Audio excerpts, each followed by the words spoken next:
Our friend Brenda Malden is, where can I find you and Ann? And so I'm writing on Facebook Live.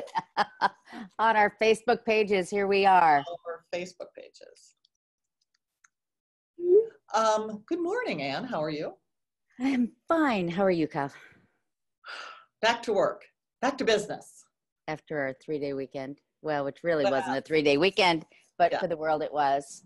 I haven't finished celebrating. I'm wearing my 4th of July scarf. I wore red, white, and blue all weekend, so I'm now back to various other colors. Tell me what you did this weekend for fun and for work, if anything. Well, I got to spend good time with my family, and that was my fun. You know how we work usually 7 days a week in the spring, so I took some time to clean my condo. That was my relaxation. And they were setting off fireworks in the park since there were not city fireworks. So we heard fireworks virtually all weekend long. That was great. And then the dogs did not get too riled up, which was a blessing. And then, of course, I worked. I had a showing on Friday, and I had 2 open houses yesterday. So it was a busy weekend. How about you? What'd you do? I spent a lot of time with friends, reconnecting with friends that I haven't seen because of the lockdown, which was wonderful. And I played a lot of tennis. Nice. And I worked on developing or editing some video of my listing on Hudson.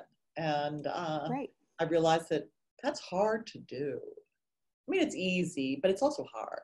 So it was good. I think it's kind of like having a designer's eye. You have to have the capacity. I took some marvelous footage of Grant Park thinking that I was going to do a video. And then I found myself looking up the history of the statues and stuff. And so then I would like talk about it, which to me was interesting. But then when I replayed it, I found it snoring boring. So, you know, like you, I think I need to send it off to somebody to give it a happy, upbeat kind of. Yes, a little edit some of it out. That's my thing. Seated Lincoln. It was at the 1915 San Francisco Art Show. Anyway.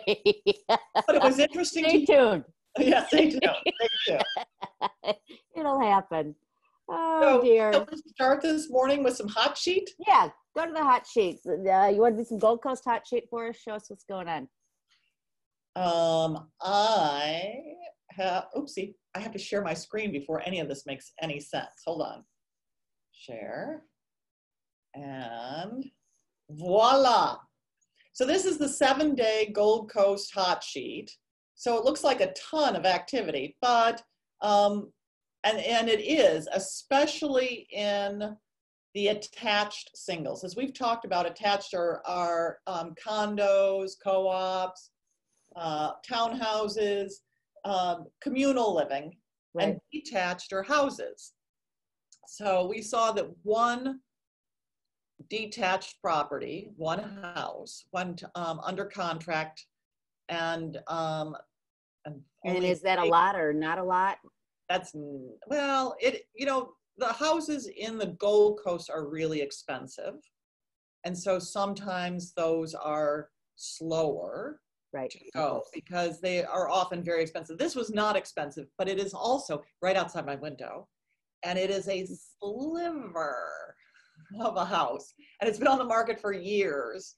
And it's almost unlivable.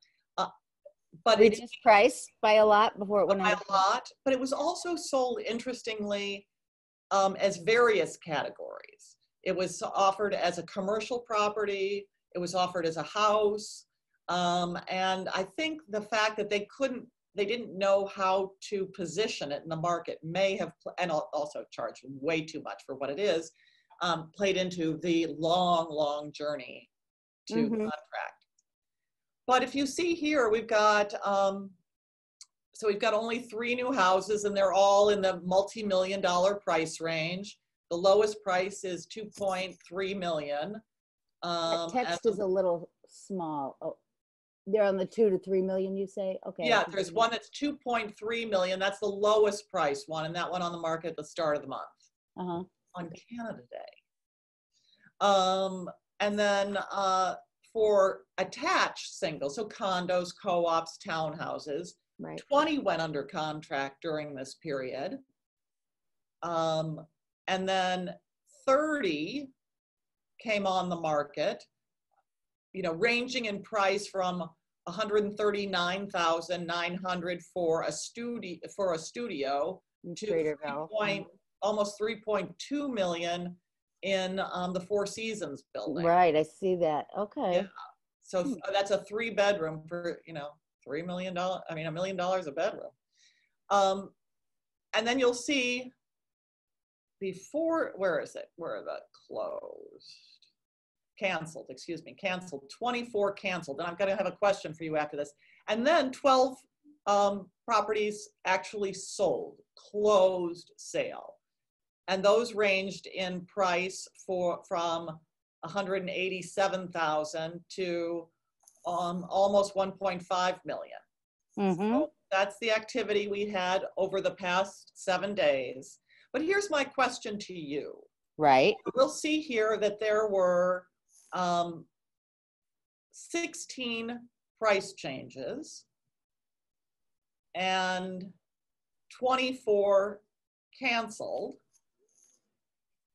And as we've talked about previously, what a number of agents will do when they want to either refresh the listing number or slink in a price change without calling it out is they'll cancel the listing and relist it as new, either with a price change or price drop or without.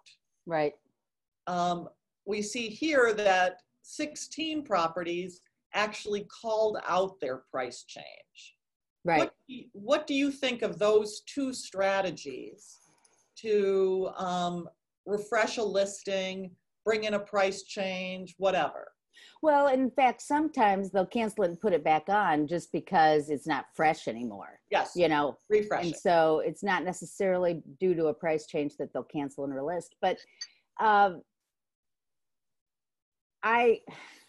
mentioned this to you before. To me, it's disingenuous to cancel something and put it on fresh. That said, I do it because if I'm the only guy out there with 100 days market time and everybody else is at 30 days market time because they've canceled 3 times, then I look like, you know, the schlub that can't sell my property at the right price. When it may not be a pricing issue, it may just be a slower market. But I'm seeing that on a couple of properties. I've just been scrolling up and down. A number of them did a price change. You see them both as canceled and as new. And I see that there's a that's different price. Right. So, so the answer to your question is, do I do it? Yes. Do I like it? No. Do I think it works? Yes. You know, 2 months ago when we were in the middle of COVID, nobody cared about market time, but I find that we're starting to get back and care about market time yet again. So I think we're going to see it happen more and more, you know, as people try to keep their properties under 90 days market time to keep them looking fresh. And, you know, again, canceling and relist them puts them on our hot sheet, and we talk about them and see them like we're doing this morning. So that's, of course, the other reason to do it. I also do it or think about doing it because so many buyers are looking at properties themselves. Oh, that's a really good point, Kyle. Some of our clients ask for search alerts, and they don't, you know, maybe the first time they get 100 properties. After that, they get new, just listed. And so if a property is going to be put in front of them, it has to be put in as new. But not only that, it's they're looking for themselves on, which I don't recommend because there's a lot of bad data. Zillow, Redfin, all these various property sites.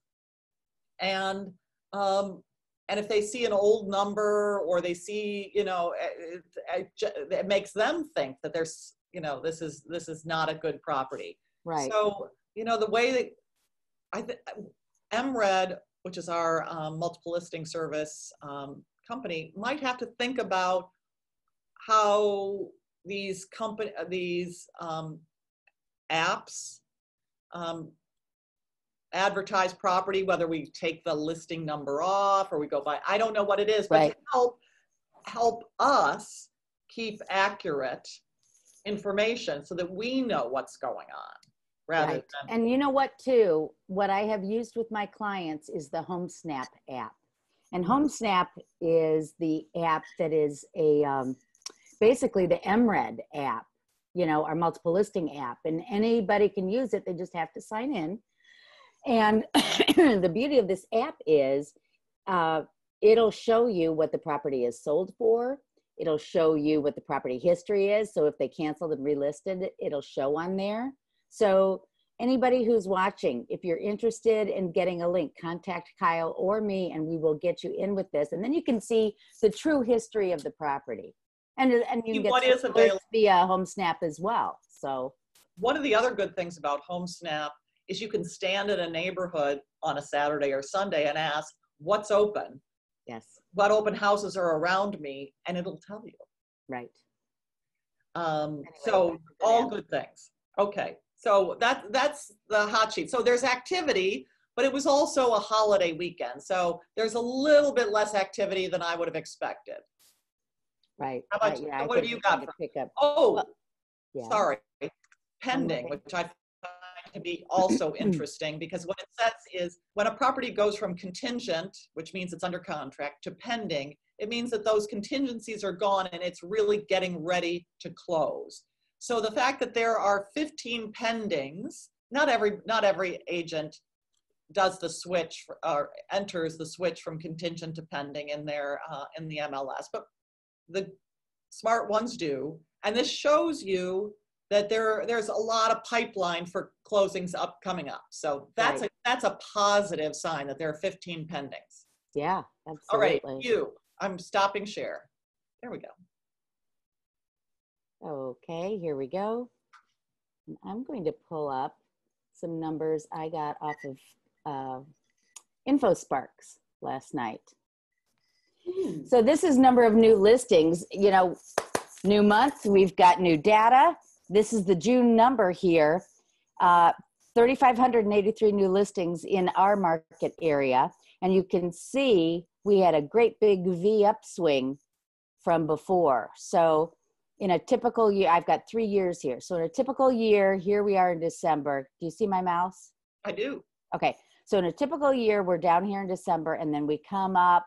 And so by April, May, we're in this range. And then we come down toward the end of the year again. So we had this huge decline in listings in March as people didn't want people in their homes. Now we've got more listings on the market. So homes for sale, this is everything on the market. New, 3,500. On the market, 5,190. And again, that's pretty low. Yeah, it's not as, we don't have the inventory that we had for sure. We've got more listings, but not as many. And here are the under contracts. Again, a huge upsurge in under contracts in June, which is nice to see. So month supply, you know, I love to talk about month supply. Month supply is the rate of sale. It's like slope. It's how many are selling compared to how many are on the market. And in all price ranges, we're at 4.9. That means it's a seller's market because we're under 6 months worth of inventory. And of course, the lowest rate of sale was in December, and now we're back up. But to be fair, let's go back to that 4.9. And you said that's across all categories. We are seeing, wouldn't you agree, Anne, that some things are going like hotcakes. Yes. Some are not. The hotcakes are the entry level. Right. And here it is on the graph. I pulled it up. And oh, good. Look at you. Look at you. So here we are, and this is by price range. So down here is the under 600,000 with less than 4 months worth of inventory. That stuff is flying. Multiple offers. Yes, 600 to $1 million, $1 million to $1.5 million. And then as you get up to over $1.5 million, 17 and a half months worth of inventory. Just as you were mentioning in the Gold Coast, you'd only seen the one go under contract. We're seeing this across the board, but I have a really fun slide for you. You ready for this one? Yes, please. Okay, here we come. Median sales price. Look at that. Yeah, that's Highest in high. 3 years. Highest Yep. in 3 years. And this is, you know, across the board, but I think this is a very encouraging sign for Chicago that prices continue to go up. And again, this is everything. So 425 may not be somebody's particular price range, but that's the median price. So there we go. Well, very encouraging. I think, would you agree that the median price is so high, or excuse me, has gone up so much this year, is due in large part to the buyers answering the siren call of low interest rates? Oh, I think that's part of it. I also think that there's not as much inventory. And also pent-up demand. All these other years that have been slow, all these people are like, I gotta get out of paying these really high rents. Well, and I don't know the numbers. We should do this next week. But for every % of interest rate, the savings is such, and you know, I'm seeing people getting 3 and under 3% on their mortgage rates right now. So for those people who are watching, if you have not refinanced in the last year and a half, you should be talking to your lender, or we'll give you a lender, because you're just leaving money on the table. Absolutely. Right? Yeah. Time to refinance. Excellent. All right. So that being said, did you have anything you wanted to talk about before we talk about our festival of the week? No. Let's talk about our festival of the week. Okay. So again, I'm wearing my 4th of July scarf because we are. Now I'm going to share my screen because I have some pictures. Oh, good. Of and then so sharing screen, share, and here comes pictures of the Grant Park Music Festival. Yeah, now, which typically in a normal year will occur all summer long. But go ahead. Early June to mid-August. I mean, just incredible. And Anne lives in the backyard of the Grant Park Music Festival, so I'll let her tell personal stories, but this is what I looked up. So it's a 10-week musical, classical music concert series with the Grant Park Symphony Orchestra and the Grant Park Chorus, plus guest conductors, plus guest musicians. And this Grant Park Symphony is full of musicians. Click on the picture to your right there, Kyle. Bring it up to the screen. Which one? Of the, this guy? That one. Yeah. Bring that guy up. Okay, that's as much up. Let's see if there you go. Let's see. Oh, it's going to bring up the WFMT website probably, huh? Yeah, some announcement. Yeah. God's sake. There we go. Bye-bye. So I would love to make this better than it is, but so what you're seeing, I wish I could zoom. They probably can, but it's people, it's lawns. Okay, that doesn't help at all. Well, that gives you a sense over on the right side there. Yeah, that's the beginning of the night. It looks like that with the daylight due to our lovely long hours. And then as night comes, you get to see the city lights. And yeah, so I can't tell you, that is probably the biggest thing I missed this summer is the Grant Park Music Festival. I take my little wagon and I walk down the street, and on Wednesday nights, I meet my buddies. Brenda, hi if you're watching. And we spread out and we listen to the music and we drink our wine, and you know, it's free. Right it's there. Free. It is one of the finest things. And anyway, it's just phenomenal. And they do everything they do Broadway show tunes, one concert, they'll do classical.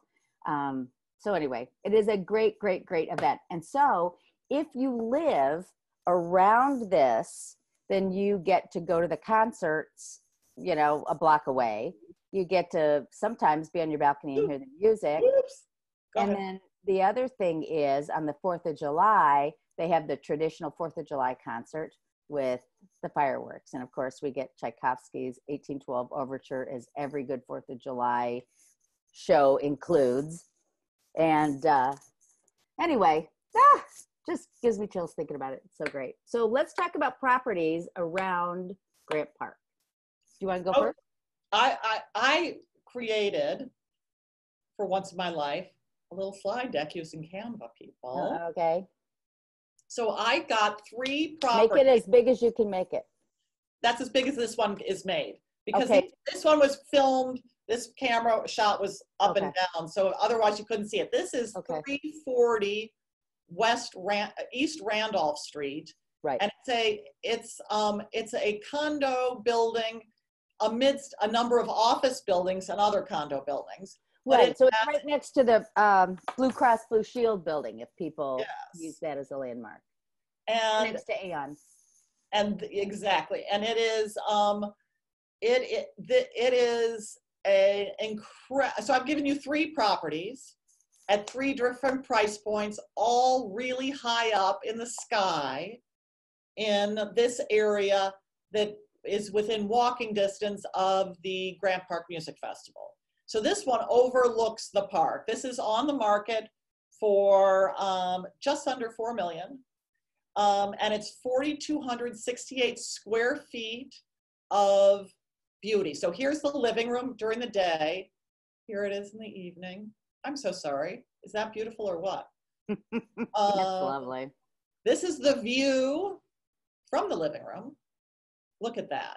And here's the band shell, and it's all the Grant Park Music Festival goers, including Ann, Rossley, are seated in these areas here.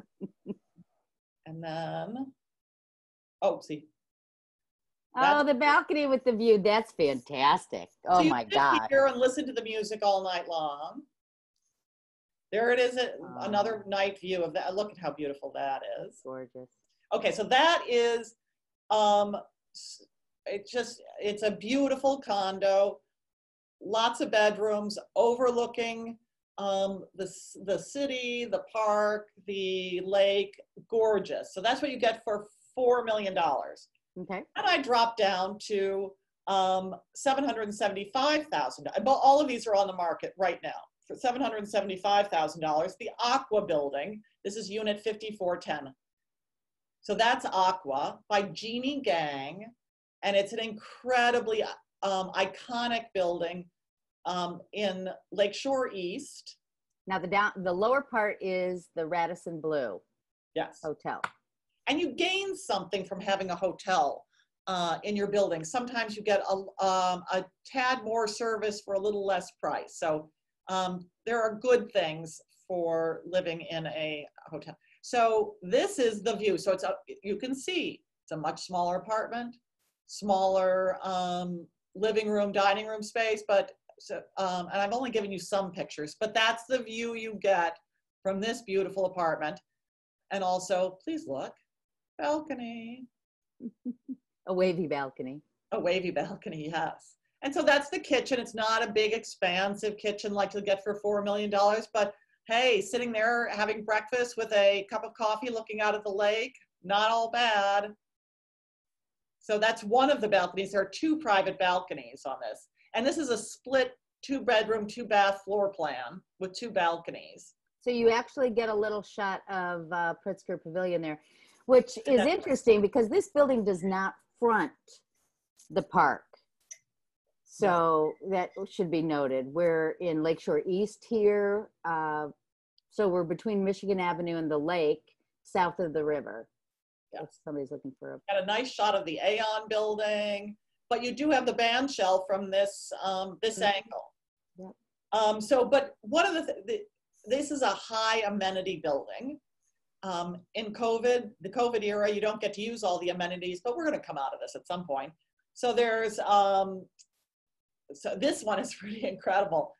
They got an indoor and an outdoor pool, running track, basketball court, party room, movie theater, game room, fitness center, sauna, steam room, picnic area, and more in a 2-acre private park on the 3rd floor. There you go. Pretty crazy, pretty great. So that's for $775. And that's, but you know, for $775 and all of that, you get 1,170 square feet. Okay. A quarter the size of the 340 Randolph, yeah. That's more of you. Then I chose a 1-bedroom at 65 East Monroe. Again, very high up, 46th floor. You'll remember 65 East Monroe, or I do at least, because at one point I was a lawyer, as one of the office buildings that housed a number of law firms. It used to be an office building, and there are still offices in the building, but much of the building, higher floors have been converted to condos. That is a Lucien Lagrange conversion. Oh, okay. Yeah. And so this is that building. It's right up against Wabash Street and Monroe Street, across from the University Club, just a block from the lake, a block from the Art Institute. So really a great location. And so I guess even smaller still, but a view. This is a west-facing view. So you're going to get light. What's the price on this one, Kyle? This one is $350 for 1 bedroom. And I'm going to show you the layout. I've got a floor plan to show you sort of. So here, this is your living space. I believe this is the washer dryer too. So, hey, pretty great. Then, as you'll see, it's an interior bedroom. And you'll see that the light comes in through the open space here. That may be a piece of glass, it may be open, but that's what a number of these office and loft conversions do for their bedrooms, is they use those as the interior space. Right. So here is the layout. Oh, here we go with the floor plan. Thank you. Love the floor plan. Love it. Love the floor plan. Okay, so nice size bedroom. Wow, you know, what's interesting is, is the washer dryer in that closet there that's not shown on the floor plan? Probably. There is a washer dryer, because I saw it in the photos, but it didn't show where it was. So either this is a coat closet, because I don't see the coat closet. This may be the coat closet. Or that could be the washer and dryer back there. Either way. But the point is, for under $400,000, you can walk to your work in the Loop. You can walk to the concerts. You've got a balcony, a washer and dryer. That's pretty sweet. Has amenities too. It has a theater, an indoor pool, a gym, a Lakeview party room and barbecue area, sun deck, atrium, whirlpool, and rooftop garden. Yeah, so the amenities are very pretty in this building. Yeah. So 3 price points here. What do you got? Well, let me show you. We're almost out of time here, so I'll do this pretty quickly. Here we go. Oh, hello, puppies. Okay, so I wanted to show you. Okay, this is my list. This is how I was preparing. Ooh, look at okay, so these are all the ones that I was going to talk about today, and you took my 340 Randolph, which was one that I think is a great one to talk about. This is in my building where I live. Let me pull this out more. It's a great building. This is the Blue Beehive building. And this is the OO unit. So this is northeast corner. And you can see the Blue Cross Blue Shield building here. This has lovely views. It does not have the floor to ceiling windows, and it does not wait, go back. Can you go back one? Sure. Look at the architectural details you see of the building next door. That's the Railway Exchange building. Isn't that glorious? That is they so do cool. Yeah, that is really, it's lovely. This building, what it offers is very, very quiet. It's got high amenities in the sense that wood mode cabinetry, it vents out so you don't smell your neighbor's cooking. Open kitchen. So there you go. There's that one. And then the other one. What's that price? Oh, $899. That's a nice. Yeah, it's a good price point. Okay, so the other one I wanted to show, and here's the caveat that I wanted to talk about this week. And that is, everybody, if you're going into new construction, bring your realtor along, because it's not going to cost you another penny. And there are so many reasons to have an agent with you to make sure that you're getting the most from the builder that you can.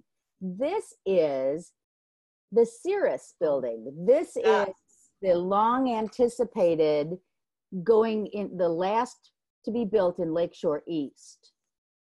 Currently under construction. You can see it from Lakeshore Drive. These are their rendering. That's what they're talking But you can kind of see where we are here. This is just north of 195 Harbor. It's 211 Harbor. We're facing the lake and Navy Pier here. Breaking some hearts. Being built. It's like being built up to this level right now. So, and then you'll have the park and access to the lakefront. As all, you know, new construction, it's higher on a price per square foot basis.